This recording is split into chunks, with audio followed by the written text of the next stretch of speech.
السلام علیکم ورحمۃ اللہ وبرکاتہ۔ سوال ہے کہ مسجد نبوی میں یا مسجد حرام میں حرمین میں آدمی جو نماز پڑھ رہا ہو اس کے آگے سے گزرا جا سکتا ہے یا نہیں۔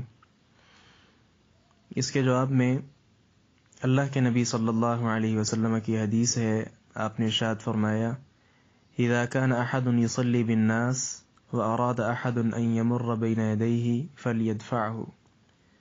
جب کوئی آدمی نماز پڑھ رہا ہو اور اس کے آگے سے کوئی آدمی گزرنا چاہے تو اسے چاہیے کہ اسے روکے، اور اگر پھر بھی وہ نہیں رکتا تو اللہ کے نبی صلی اللہ علیہ وسلم فرماتے ہیں فَلْيُقَاتِلْهُ، تو وہ اس کے ساتھ لڑائی کرے، کیونکہ وہ آدمی نہیں ہے، پھر وہ شیطان ہے، یعنی شیطنت والی اس کے اندر صفت پائی جاتی ہے۔ تو یہ آپ صلی اللہ علیہ وسلم کا جو ارشاد ہے یہ عام ہے، کوئی بھی مسجد ہو یا آدمی کہیں بھی کھلی جگہ پر نماز پڑھ رہا ہو۔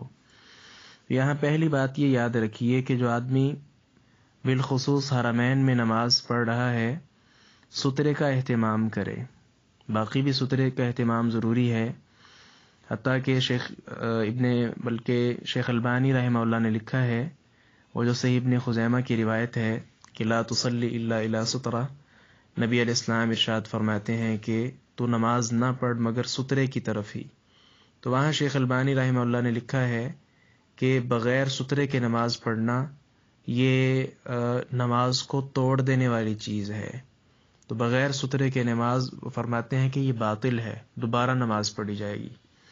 تو پہلی بات تو یہ خیال رکھا جائے کہ آدمی سترے کی طرف نماز پڑھے۔ اب سترہ حرمین میں بالخصوص کیسے بن سکتا ہے؟ آدمی آپ دیکھتے ہیں آگے کوئی بیٹھا ہوا ہے، ذکر اذکار اس نے کرنے ہیں، آپ اس کے پیچھے نماز شروع کر دیں، یا اسی طرح بہت زیادہ ستون ہیں، کسی ستون کے پیچھے نماز شروع کر دیں، یا کوئی دیوار دیکھ لیں، قرآن مجید جس پر رکھے ہوتے ہیں وہ آگے سامنے آپ کے پڑا ہوا ہے، اس کے پیچھے نماز پڑھ لے، اور کئی صورتیں ہیں۔ بہرحال بغیر سترے کے نماز شروع کرنا یہ بہت ہی غیر مناسب رویہ ہے۔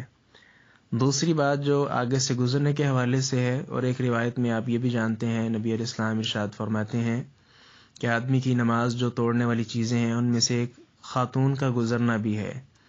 تو حرمین میں خواتین بھی کثرت کے ساتھ ان کا گزر ہوتا ہے، تو اگر آدمی نماز پڑھ رہا ہو اور اس کے آگے سے کوئی خاتون گزر جائے تو اس کی نماز ٹوٹ جائے گی، دوبارہ سے اس کو نماز پڑھنی پڑے گی۔ تو جس طرح عام مساجد میں یا عام جگہ پر سترے کا خیال رکھنا اور نمازی کے آگے سے نہ گزرنا اس کا حکم ہے، حرمین میں بھی اسی طرح ہے، کیونکہ نبی صلی اللہ علیہ وسلم کے ارشادات اور آپ پر جو وحی کا نزول ہے یہ حرمین میں ہی ہوا ہے۔ ہاں، اس میں بسا اوقات بعض ایسی جگہ ہیں جیسا کہ حتیم ہے، اسی طرح ریاض الجنہ ہے، یا بعض دیگر ایسے مقامات کے جہاں ممکن ہی نہیں ہے، تو وہاں بھی اللہ تبارک و تعالیٰ کا ارشاد یاد رکھیے فاتقوا اللہ ما استطعتم۔ اللہ تبارک و تعالیٰ فرماتے ہیں کہ جس قدر ممکن ہے، جتنی آدمی میں طاقت ہے وہ اللہ سے ڈرے۔ تو بالکل یہ کہنا اور یہ گمان رکھ لینا کہ حرمین میں ممکن ہی نہیں ہے، یہ عبث بات اور فضول ہے۔ جس قدر آدمی سے ممکن ہو کم از کم اتنا تو ضرور کرنا چاہیے۔ باقی خاص مسجد نبوی کے حوالے سے مجھے یاد آیا، ایک صحابی رسول جو ہے ابو سعید رضی اللہ عنہ نماز پڑھ رہے تھے مسجد نبوی میں، تو ان کے آگے سے کسی نے گزرنا چاہا، تو انہوں نے وہی حدیث نبی علیہ السلام کی بیان فرمائی اذا كان احد يصلي بالناس واراد احد ان يمر بين يديه فليدفعه۔ تو مسجد نبوی میں انہوں نے باقاعدہ عمل کیا ہے یہ والا۔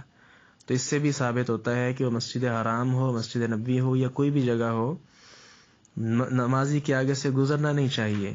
اور آخری حدیث نبی علیہ السلام کی، آپ ارشاد فرماتے ہیں کہ نمازی کے آگے سے گزرنے کا گناہ اس قدر ہے کہ اگر اس گناہ کا علم ہو جائے تو وہ 40 تک آدمی وہاں کھڑا رہے، گزرے نہ، اتنا اس کا گناہ ہے۔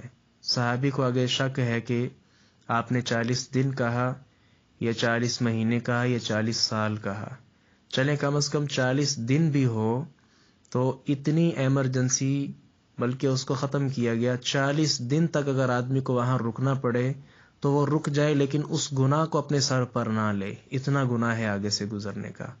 تو اس کا خیال کیا جائے حرمین میں اور دیگر مواقع پر بھی. السلام علیکم ورحمۃ اللہ وبرکاتہ.